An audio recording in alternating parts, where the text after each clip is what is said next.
there's a video of the MR sculpture that Lisa and I are working on. There's a video on the wall behind you. Just, I'm pointing at it now. I'll go watch And it. and you could see what the mixed reality sculpture looks like. Hey, hi, Zach. Hello. Hi. Hey, Noah. Hello. Oh, you on your laptop, son? No goggles here, huh? Let me introduce you to Cynthia Goodman. Hi, Noah. Hi, Cynthia. Great to meet you. Darcy told me You all too. kinds of great things. Yeah, I've heard great things about you and your company. And Zach, are you also with Installations all Illust, over or the you? world. Am I sorry? No, are you also with Illust, or are you a participant at Artgate? I'm a volunteer. Oh, great. Yeah. So will you be able to help direct people here from the lobby? I'll actually be live streaming the event. Oh, fabulous. And will you also be able to record it? Yes. Yes. Oh, I'd love a copy of that recording if I could have it. Is that possible? You'll have to ask. You'll have to ask whoever runs the Facebook page, but it is. But you can get it off the Facebook page off of Artgate VR. Oh, great. And I believe it's Okay, also that's going to Twitch and one other place. And it's also going to YouTube. I just checked. Yeah. It's that one over there, not this one. That one. Oh, I had one set. Yeah, so that's the AR sculpture, the MR sculpture. The inside is stainless steel and the outside is the AR. Oh, okay. So when you first see it come up, you see this actual stainless steel part. And then there's the AR.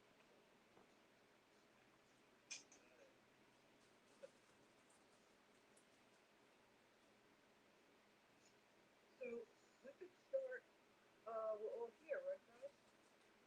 All your panels are here, Cynthia. I know. So, but, I mean, at this point, we're a panel for the panelists. Yes. But we're also live on the internet, so it's not as if we are the only ones listening. And you know what I'm saying? It's actually being live streamed. Yeah, I heard what Zach said. So even if we don't have more people in the room, there's still it's an audience for what we're talking about. And maybe we can just talk this way. It's pretty good. Yeah, I mean, well, let's just think about this because my plan was really to introduce everybody. I had questions for everybody, and then I wanted Darcy. I had questions for Darcy, and then the plan was for her to take whoever was there to see her MR sculpture peony as well as the animation video of it. Zach, a question. When you're live streaming it, will you be able then to include Darcy's animation? The video? Yeah. Yes. I will try, but on the laptop, I'm having trouble getting those to work. Okay. I was wondering because it could be difficult. Okay. But at least we can try it. Well, yeah, or we can give you the link when you post it on the site. Can you provide a link to the video afterwards? Sure. okay. Then that would make it really worthwhile. Okay. Are you on Discord, exactly? Yes, I am. Okay, that's good. I'll find you. Perfect. I can actually also include a link to the video on the live stream as a little caption. Okay. That could be nice. That could be nice. I think that's a good solution. Okay. If you Well, have should we start? Yeah, I just need it to be sent to me through the Discord. Well, I'll pretend that there's a room Yeah, full for of Jean. people. How's that? If you turn around, it'll look like there are quite a few people here. more, a little more. Turn a little more. Other way. See, Bruce. Keep going. A little more. You're facing away from the rest of it. That's what I'm saying. I'm aware of that, but I'm going in circles. Oh, now here I'm coming. Okay. Don't get motion sickness. Keep going a little more. Okay. And then you see all of us. Bruce, you're the only one over there. Should I move closer? A little bit. Over toward where I am, maybe. A little I bit. see Chase now is in my vision, and Zachary, and okay, now I see Toward my people. direction. You're right on top of Cynthia now, Bruce. Cynthia, you and I have a thing going here. Exactly right. We have this attraction. Okay. Now, everybody stay still. Bruce, turn around. Back up and drop, Bruce. Back up and drop. Now, you were facing a good direction, but nope. You're good. Okay. Bruce, stop and just back up a little. Just a little. Perfect. Good. Yay. You got us all, Cynthia. If you back Okay, up great. here, you'll see everybody. Okay, no, I actually do see everybody. It's much good. better than seeing nobody. Well, good evening, everyone. I'm Cynthia Goodman, moderator of this evening's panel. And I've been involved in the computer arts as museum director, curator, and author since the early 1980s. In these capacities, I've organized exhibitions, written exhibition catalogs, and books on computer art and artists, as well as participated on panels and given lectures around the world. On behalf of myself and everyone on our panel, we'd like to welcome all of you who have joined us this evening, streaming and otherwise.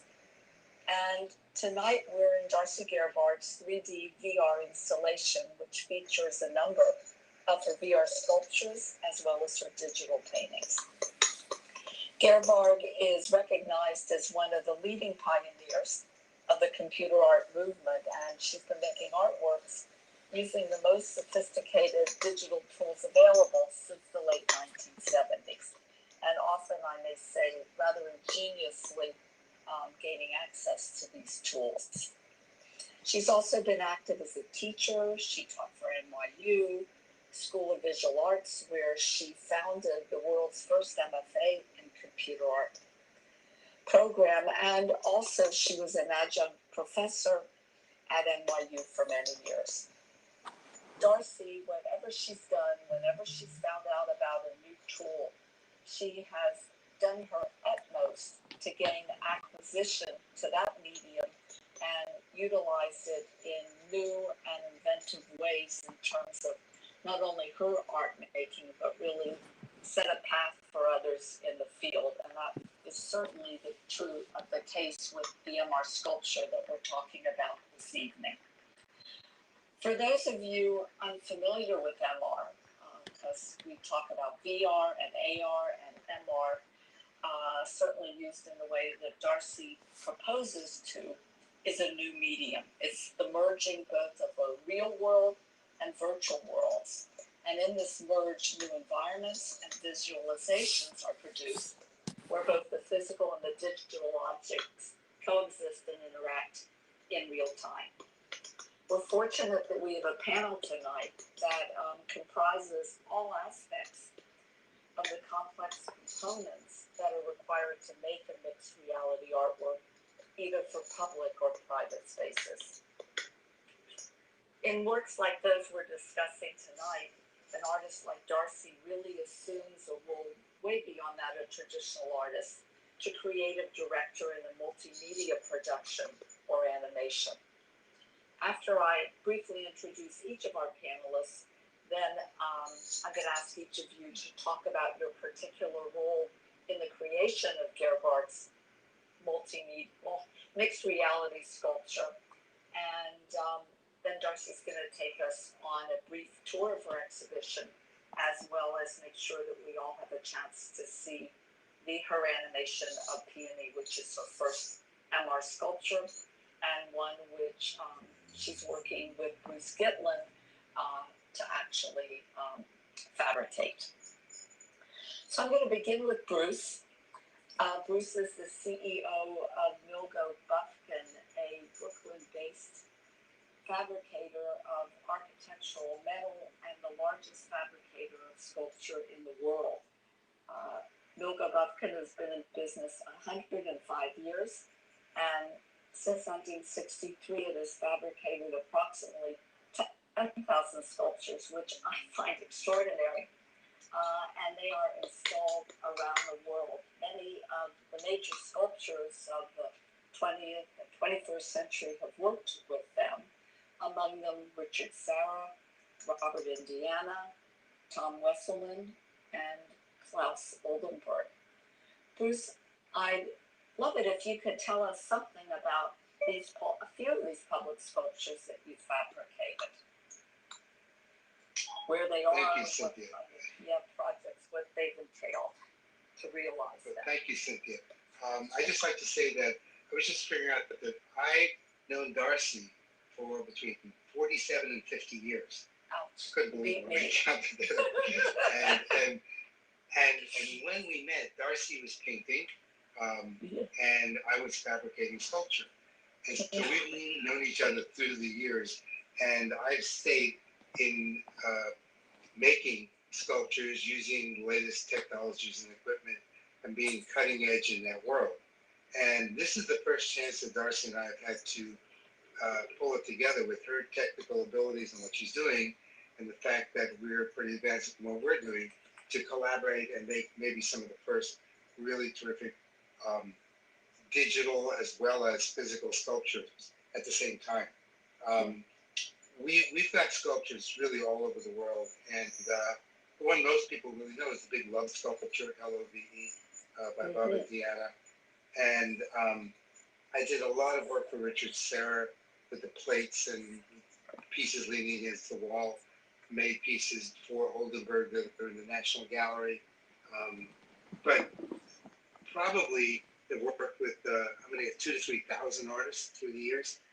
And Amazing. you can open up any art history book and see metal sculptures mostly between 1963 or 4 and now, and we've made a lot of them for everybody, people that are known and people that are unknown.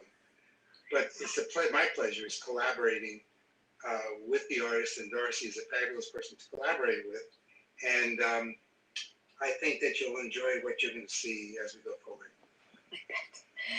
And what has made you personally so excited about the potential of MR for sculpture? Well, actually, I do mostly cutting edge things in my life, and I was involved with computers since 1964, and had basically almost an ownership in the world's largest computer, which took up 10,000 square feet of space, and it was not as strong as my Apple Watch. Wow. So I've been involved with normal computer stuff and then somewhat into robotics. But with Darcy, the visual aspect of what she's doing and making it into a physical aspect is fascinating for me. I've seen a lot of conceptual artists work where they do something and then nobody ever sees it again, or they write up a blog about it. But with Darcy, not only can you see it in virtual space, you can see it in real/vertical space, and then she and prints from what she has drawn up as a sculptural painting, and that's brand new as far as I know.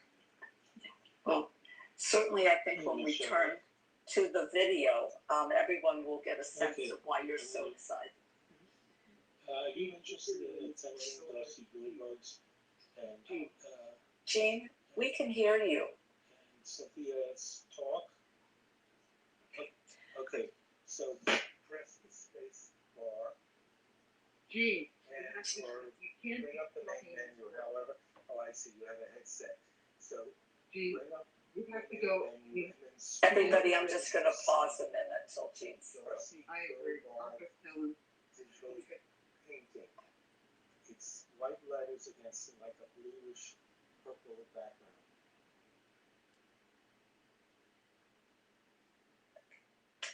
Chase, next I'd like to turn to you. Chase Chandler is a composer, musician, as well as performer. whose spatial audio enhances Darcy's You're welcome. recent sculptures. Chase, I'm wondering if you can describe your spatial audio compositional process for visitors who move in space through Darcy's sculptures. That was what we were talking about before the panel began, and what I found so utterly enchanting about the musical experience that you brought to her work. Thank you for the introduction. And first off, I am completely humbled to be here amongst some big names in the art world, and it's been a very humbling and exciting experience to explore this fairly new world for me, virtual reality, with Darcy's help and in inventive mind. So when it comes to audio, it's been something that's been part of my life since I can remember, but applying it to art in a virtual space is something that's so exciting that it's hard to describe the process. It's so new to me, and the journey of it is limitless. So the process of it is something that brings me to a new place, because it's such a new and exciting thing. I've had the pleasure to apply some audio, spatialized audio to her works in the past year, and something that I think we've come to find in virtual reality is there's no air. And without air, there's no vibration and there's no sound. And that's something that's quite alien to us who exist in the real world with constant sound. We don't live without sound. And it's brought me to realize just a little bit of sound, even if it's wind or a crickets in the night, that can help create this feeling that we are in more of a real reality, regardless of it being virtual. That's been what's fun, so much fun to explore. See. Well, it's certainly impactful. Since this is a new medium for you, were there any unanticipated challenges as well as rewards when you were making these audio compositions? I think with any artist, no matter if they are composing audio or they're composing a physical work, there are limitations with the medium that's chosen, but those limitations, once familiar, can lead us in more creative solutions we wouldn't otherwise find. With audio in this space, it's something that we aren't trained to handle in academia. So it was definitely interesting to find that sound does not echo in a space that we picture in a physical, in the physical idea. So the challenge was sound. We need to define the physics behind how sound exists in this virtual space. So recreating what the physics are to create more realistic sound is both limiting, but also something that could be pushed as we explore how sound affects the experience in the future. Great. Well, it's always nice to be challenged, and especially when you have such a really extraordinary results. So we look forward to seeing how your compositions play a role in the MR sculpture as well. Just brought ice cream for my little. We also Meow have, meow. Hi, Bubba. sorry, on the panel tonight, Noah Newfield. Noah and his company, the Lustov Space, they provided AR for a number of Gerhard sculptures that have been installed, I believe, around the world, not only Darcy's, but a number of other artists with whom you've worked for. And in addition to using blockchain solutions to impact our digital futures, Celeste also serves as a global NFT marketplace with AR installations. So no, I'm wondering, because you're a new company entering into these two new spaces, what have been the challenges for you in developing a marketplace? I believe that you are responsible for business development at a Space. How do you go on a new sales call? I've done business development in the past for a new tech startup, but tell me how you've approached it. Yeah, so in honor of being yourself, you guys, and the approach is very dependent on your audience, who you are approaching, and it generally starts off with sort of gauging how much the customer, in this case, it's actually not personal, but the customer knows about either blockchain or AR or NFTs, and in some cases, we're talking to a physical sculptor, and in that case, I'm explaining what blockchain is, what NFTs mean for artists, like new ways for them to sell their work, how we can take something like that physical sculpture and scan it in and turn it into a piece of digital art. And then there's like the whole other information level of explaining augmented reality at its base, in the simplest form of like Snapchat bracelets or something like that. And then kind of getting into the bigger mixed reality world of, we can take that 3D model digitally and essentially use like our interface looks like Google Maps, except the pins are digital assets, which could be photos or 3D models, videos, or any kind of digital media. And we drop those pins on this map, and then usually try and give them that aha moment where they realize that the thing that they are making is actually at that location. Interesting. How have you and Darcy collaborated so far? Yeah, so we had this PLE, which we call it geo-dropping. We geo-dropped it at the CodaWorks Summit in Phoenix, Arizona, I believe, which Darcy was at. And then we also had another piece, of which the name is escaping me, but that piece was in, Wild. And that we had as a part of what we're pretty sure is the first traveling augmented reality art exhibition. And so we got about 20 artists together from pretty much every kind of medium you can think of, from the physical sculptor I was describing to Darcy, who does stuff digitally in 3D models and AR. Got this mixed media group work together, and then we placed it in different cities over about 6 weeks. And every 1.5 weeks or so, we would move to cities and get people to go at the start show, which was a part of the process of proving to people that digital objects can be in one place at one time. Whereas the sort of problem that NFTs attempt to solve, which is that digital items are infinitely copied. But with this, we're proving that they are there when they're there, and then when we move them to a new city, they have to be in that place to see them. Interesting. Well, I'd love to talk with you about that at some point. I travel big exhibitions of digital art, but physical, with all purely physical presences. So it'd be nice to compare notes. Thank you.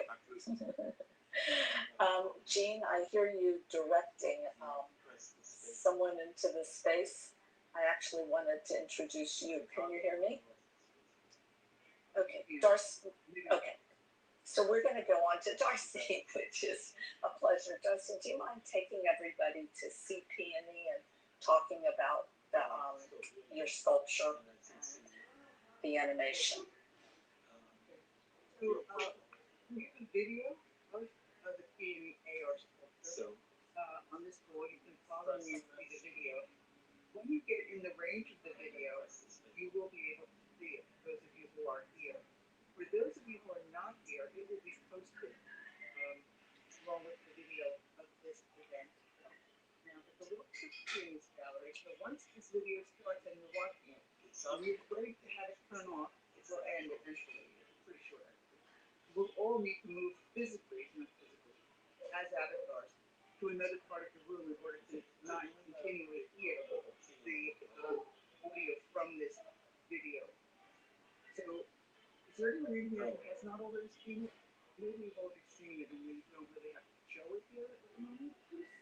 Have you seen it? Noah, have you seen the video of Jamie? Yes, I believe so.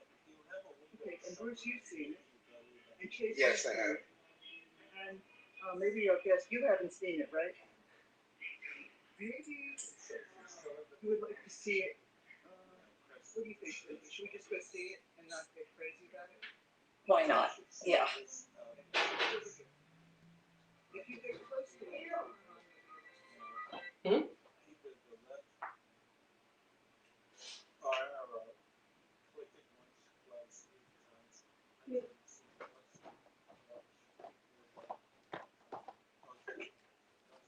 can this is part of the game skill part.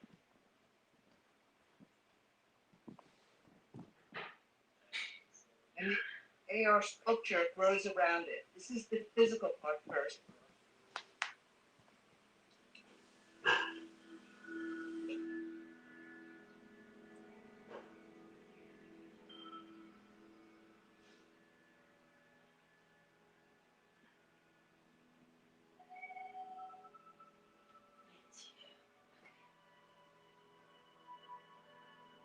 Go.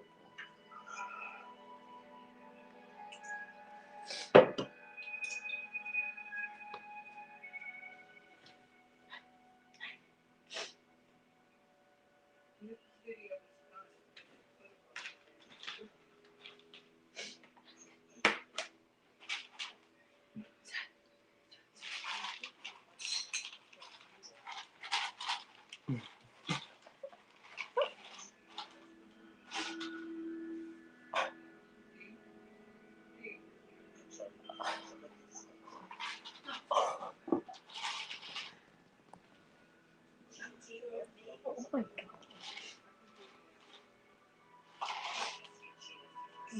Oh my god.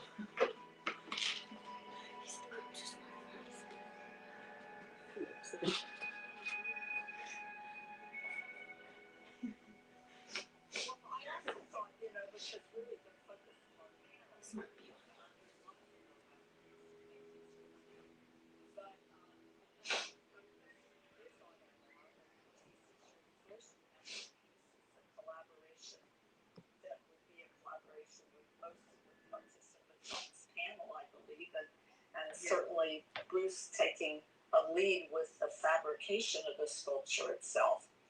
That it might be interesting to really get some sense of how, in creating this particular work, how you composed it and how you think of situating your MR sculptures differently than you do your traditional ones. Okay, so this is the second sculpture that I did with tilt brush in a virtual world that ended up kind of looking like a flower.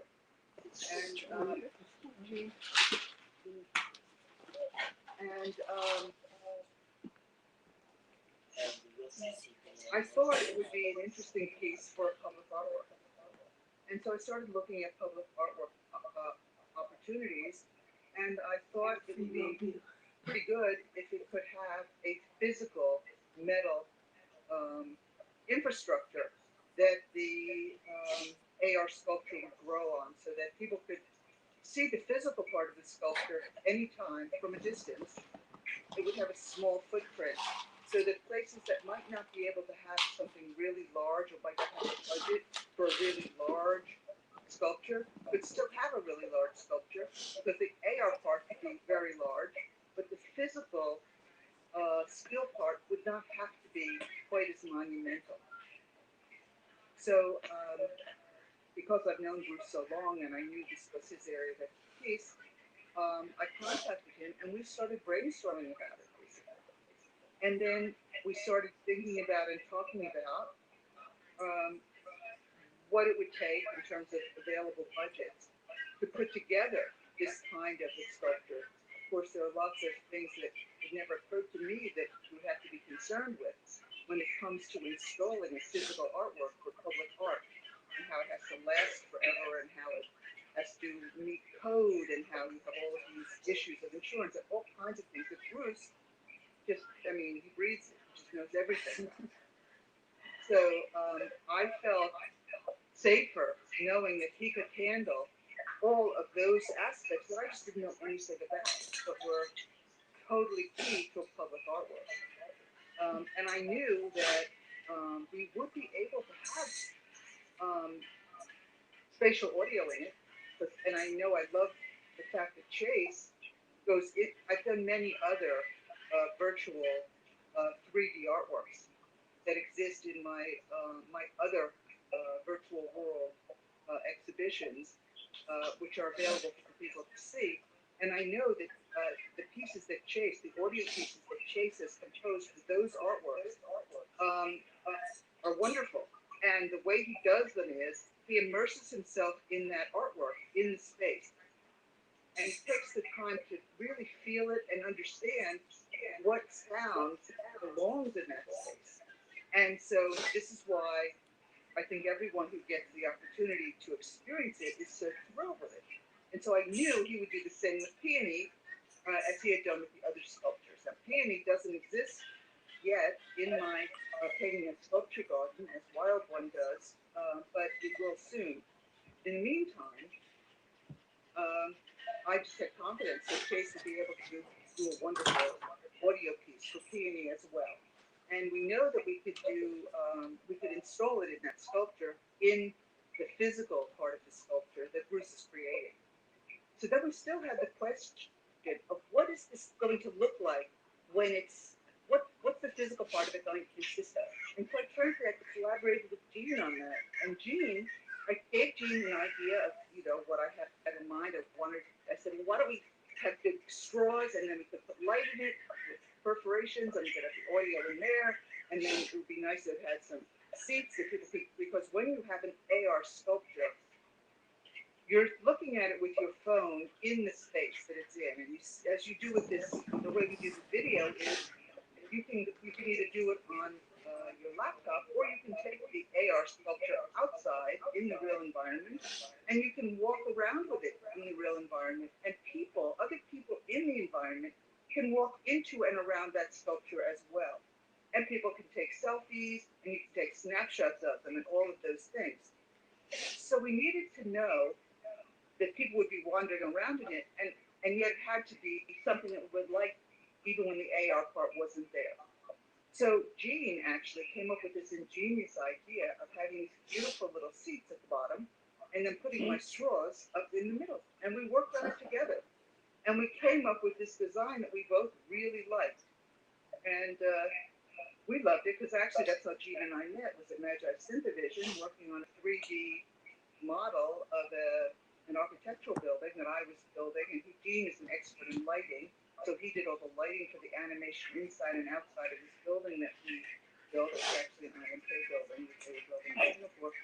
And I did the tiles and all that stuff. So this was another opportunity for us to work on a 3D model together as part of this artwork. Well, it's lovely, and it'll be quite extraordinary to see it realized as a full MR sculpture, as you have quite an exquisite start. So I look forward to that. Yeah. Darce, maybe you can take us around, because I know there's some new people in the room. Pick one or two paintings and talk about them. And will the group who are assembled be able to hear Chase's audio in your sculptures, or does the audio work in ArtGate? We have not succeeded in getting this AR sculpture into ArtGate. We tried it, but as we all know, all of these virtual worlds have strict limitations in terms of polygons and how much information you can have in them. And this particular world, it's difficult for us to get an AR sculpture in here, but we're working on it. But we could go look at one of the paintings that's on the walls here, because that really looks like an AR sculpture, and it really was an impetus for why I decided to exhibit the 3D VR models in the first place, and build a virtual reality world with these sculptures in them that Chase could then put audio in. It's behind you, Cynthia. I'll go over there and you can join me. Great.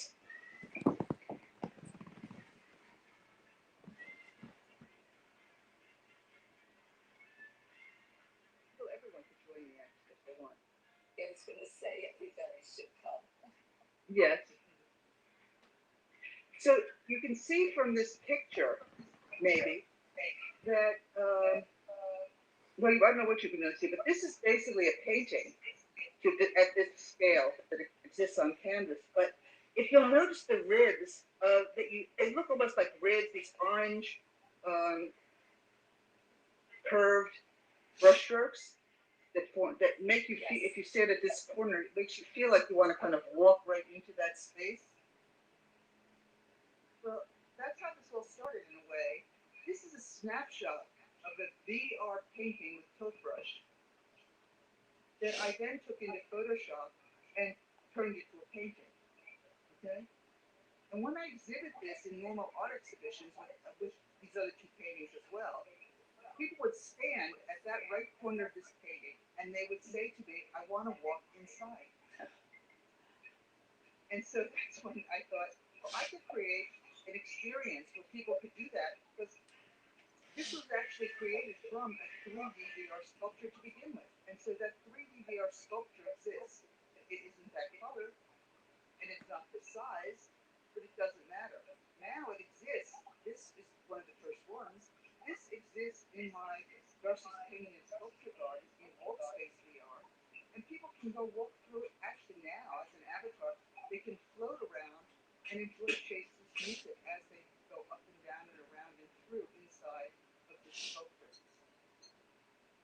Well, that's what I was wondering, if his music will also play in the art grades. Probably, yes, of course. He has his music in art grade often, but I don't have any in here right now. But Chase, that's how I met Chase. Chase was providing music in art grade when I met him.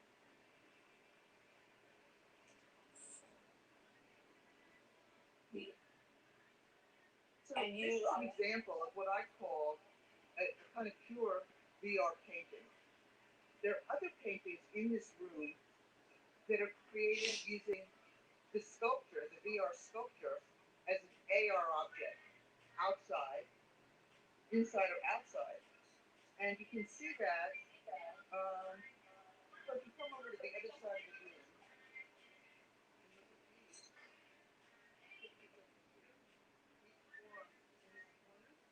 Yes.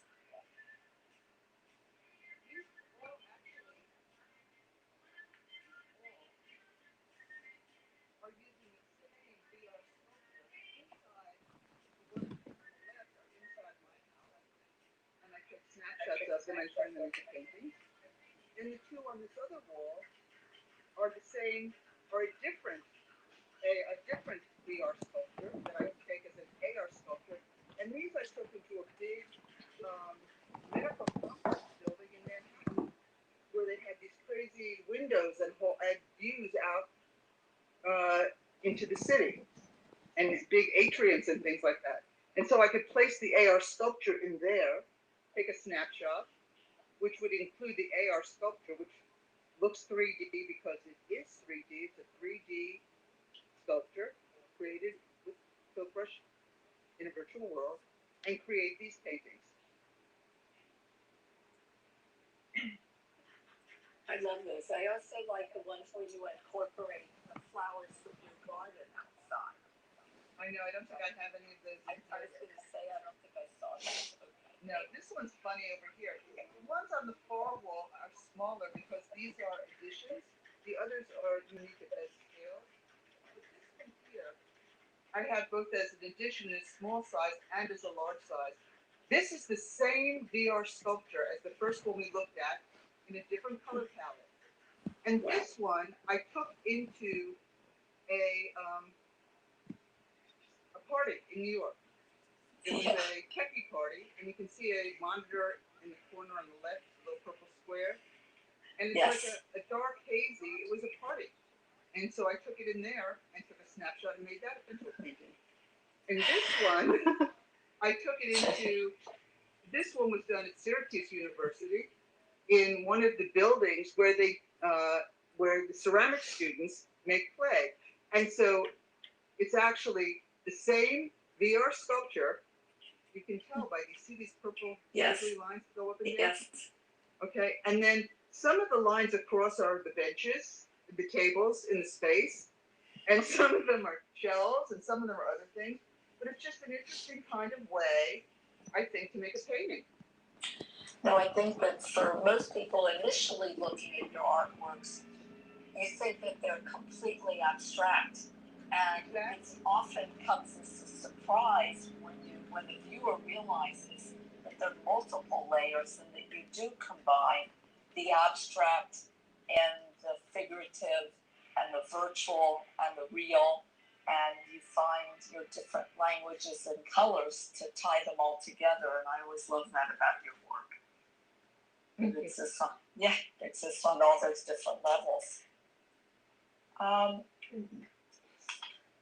Darcy, there's a question that I'm thinking is really applicable to everyone on our panel tonight. Maybe we'll start with you and see who else grabs it. Certainly, Chase and Noah are dealing with this continually, and Gene, if he's come back in. But we've talked a bit about, in working with any new technology, you're always pushing the limits of what's available. And then you have to think, in traditional painting, it's an oil painting. You might over years have some sort of deterioration of the coloration that can be restored. But with working with technology in the way that you do, there is innate within it the fact that there will be a certain level of technological impermanence. And this impermanence has plagued computer art since, I first remember working with you, which is, we said, is 40 years ago. And one year there's a computer out there, and an artist was in those days creating an artwork that required the computer to drive it. And then that computer goes off the market, and then you've got to port your artwork to a whole different system. Dealing with MR, AR, VR, I think that this issue of impermanence and potential technological obsolescence is an issue for all of you.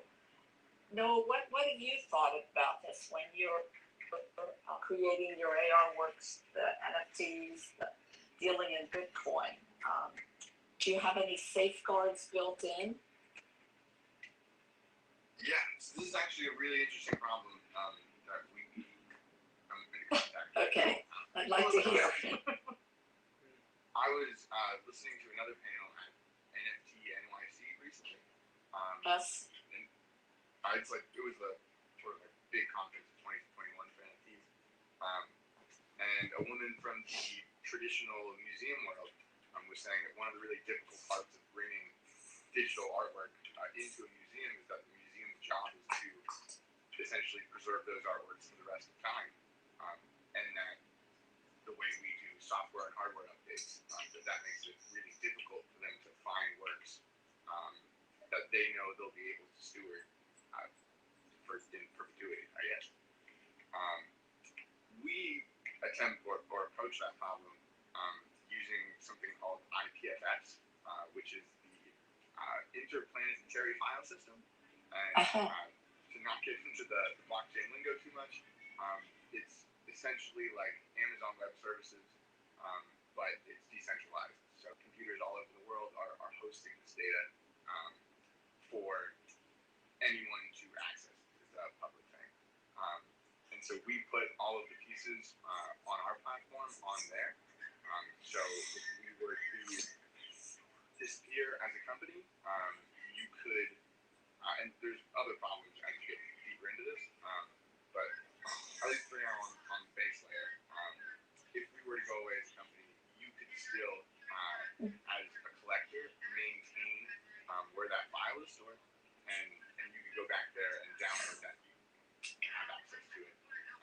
But you wouldn't necessarily be able to access it in the virtual world we've created. So that's something we are working on. Of course, that assumes that the IPFS system will endure. Yeah, this is Gene, Gene back. Hi, Jean.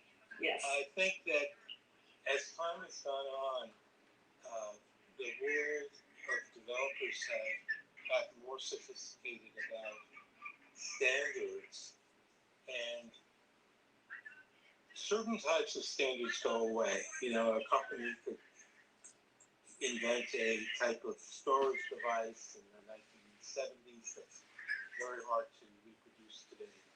But certain types of data standards, especially peer-to-peer ones, have a good lasting power. And I think interplanetary file system is one. There is enough interest in maintaining it, and it's not centralized like the blockchain, where it's decentralized, and there are thousands of people who want to maintain it in perpetuity. So I don't think that's going to go away. And if it does, maybe there'll be something better that people will want to migrate to. So there are, of course, concerns about other types of standards going away, as I mentioned, but I don't think this is one of them. Well, thanks. I'm not familiar with it, so that's why I was just saying when you think about And there's a obsolescence. difference between proprietary and open. Open has a longer life than proprietary in general. Content migration is not something new, you know. Look at all the movies. The movie film is migrated to a digital platform. Yeah, it's true. And also, all the information that's being created is moving to some sort of digital storage system, and all of those have to be perpetually migrated to current technology. So it's not just from art. In that particular case, even though open standards are used for the encoding, the actual servers that they're on are owned by movie studios, and they have to, or museums and other collections, and they have to perpetually, every 10 years, move to the latest hardware. But in the case of intergalactic files or interplanetary file systems, there's no hardware shortage. It's an open peer-to-peer system, so thousands of people are maintaining it, and presumably thousands of people are going to migrate over time. If we have a world. So one of the challenges I feel like I've had as an artist since I started using computers is, what do you do with the images that are on a computer? I mean, I didn't, when I started, the monitors were enormous, they weighed a ton. And I know because we yeah, we did. And so I struggled from the beginning to find ways to get the images from the computer system into the real world. So the idea of MR is just really another instance of figuring out how to get images and art pieces created digitally into the physical world. So the paintings around us are supposed to be, permanent inks and all that stuff on canvas, and maybe they will last a really long time if they're not out in direct sunlight. Hopefully, these AR artwork, since they're strictly data, maybe not necessarily relying on a specific piece of hardware, will be able to be around as long as the metal infrastructure, the sculptures are around. Again, if you put it on something like the interplanetary file system, But not only that, the data formats, some of them have been proprietary, like Google came out with an AR format, and Apple has an AR format. But the interesting thing that Noah's company is doing is they're adopting open formats for AR. Now the challenge right now is the open formats are, they're challenged in terms of performance, but I think in time the performance should catch up. Well, I thought one thing that Noah brought up, which was so interesting and has to do with the whole history of computer art, he mentioned that a traditional museum curator came into wherever your event was being held and talked about, the new issues for museums and dealing with technology. And that was really one of the first things that kept computer art from being accepted, because curators and museum staffs, the art handlers who were unfamiliar with it, didn't want it anywhere near them. They didn't want new responsibilities that they really, rightly so, thought they couldn't handle. Chase, I was wondering what in dealing with your musical compositions, are these issues that you've had to grapple with? In different and similar ways. It's very interesting to hear this conversation. We can draw so many parallels, I think, that just translate in different ways. I'm very much used to handling acoustic music, which exists in a format Yes. that responds to the physical space a certain way. There's kind of an assumption with how it will interact with the audience, and it can be planned for. One thing that I've really found to be a new challenge is that when we meet in a virtual space, not only is the internet affecting things visually, if we have certain challenges with connection, with audio, it exists over a duration, an amount of time. And if during that amount of time there's a connection issue, the art itself shifts in behavior and in perception, and the actual shape, structure of the experience it essentially takes on a new form that is hard to plan for with the limitations of technology nowadays. And that's one thing that it's kind of been a love-hate relationship because I plan for one thing and it comes into a new form, and I would not have come up with that form if it wasn't for the technological limitations. And there is some love there because it does come up with things that I would have not heard if it wasn't for the format and the challenges that we're talking about. And that goes without saying, or without even mentioning, the speakers on people's headsets. They are another medium that is a lens into the medium of virtual reality. So there's many layers of new mediums to plan and to write for. Yeah. Thank you, Chase. Well, my plan was always to open up at the end to questions from anybody in the room who was listening to our dialogue and had questions they wanted to pose to anybody on the panel. Is there anyone in here who's come in?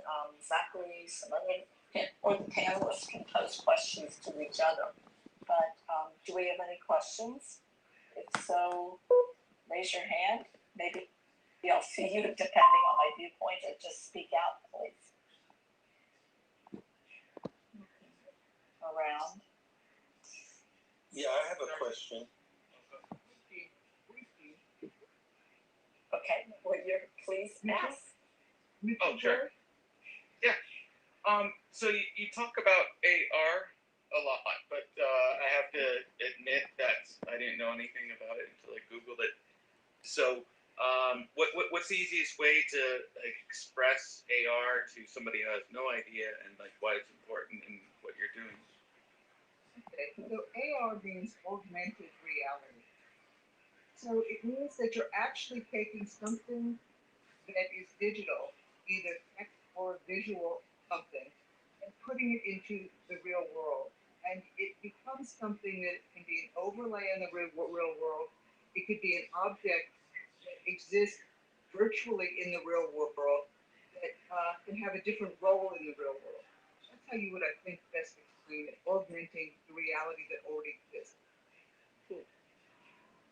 Thank you. Yes. Oh, absolutely. Yeah. And you can use your phone as an interface, an iPad as an interface, and so it's also a very Several portable. companies are developing AR glasses. It's sort of like the kind of helmet that pilots wear, and on the glass of the pilot, they have information that is constantly. It's almost like an overlay screen that they see in addition to what they're looking at through the window of the plane. That was one of the beginnings of the concept of AR. Any other questions? Well, I think we've had a really wonderful panel with a lot of interesting insights into the technologies that Darcy in particular is using, that artists in the field are using, and the way they really are indicative of the way the whole art market is transforming.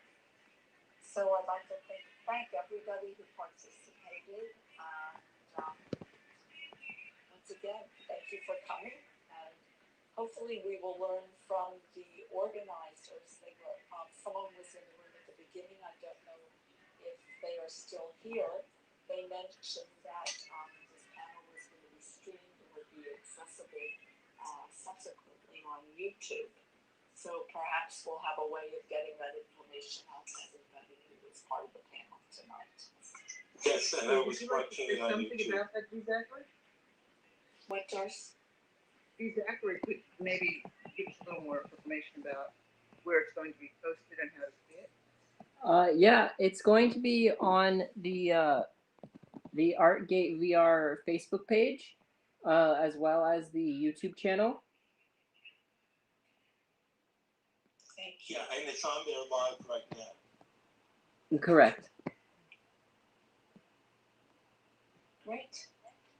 Well, once again, thank you, everyone, and have a great evening. Thank you. Thank you, Cynthia. Thank you, Darcy. Thank you, Cynthia. Thank you, everybody.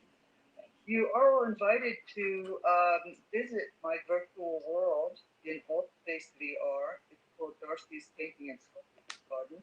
It's hard to find, so if you would like to go there, contact me first at darcy@fairbark.com, and I'll set up a time to meet you there so that you'll be able to find it. And you'll be able to float around in the VR sculptures and enjoy Face's wonderful music. And Zachary, I posted a link to Darcy's website where all of this information, where the videos can be viewed and where people can get in touch with Darcy. So if they go to the YouTube, they can easily find all this information. Perfect. Thanks, Jane. Thank you, everybody. Thanks so much for coming back. Yes. Bruce, do you have any other questions? Jai, how are you? What's up, my man? How are you? Thank you for coming. Bruce, do you have any other I questions? didn't even know that you were associated with this, so I'm happy that I showed up. Nice to see that, man. Yeah, and I look forward to getting into the space where I can hear it.